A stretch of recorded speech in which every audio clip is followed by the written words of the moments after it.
This is not about quitting, and it's not about motivation.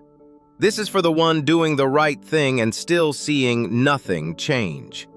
If God promised it, why does it still feel delayed?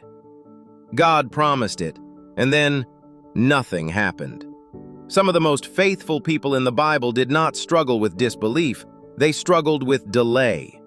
David was anointed king, oil poured over his head, words spoken with certainty, and then he was sent back to the fields, later to the caves.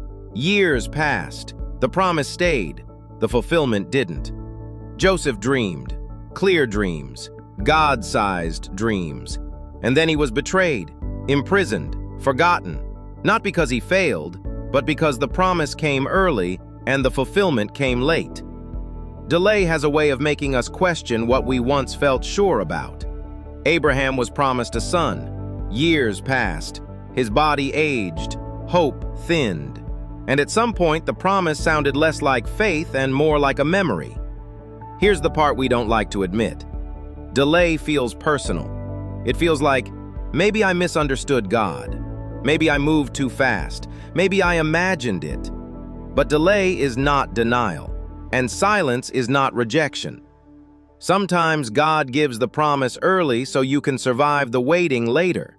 Because if fulfillment came immediately, you wouldn't need faith, you wouldn't need endurance, and you wouldn't be changed by the journey. The waiting shapes you for what the promise will demand. David needed the caves before the crown. Joseph needed the prison before the palace. Abraham needed time before the miracle.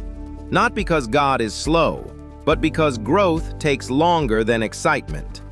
If you are in a season where nothing is moving, you didn't miss God, you're not behind, and the promise hasn't expired. Some promises are not meant to rush you forward. They are meant to hold you steady while everything else feels uncertain. If God said it, time cannot undo it, and delay cannot destroy it. Delay doesn't cancel a promise. It prepares the person who will carry it. If you're still waiting, you're not forgotten. Stay,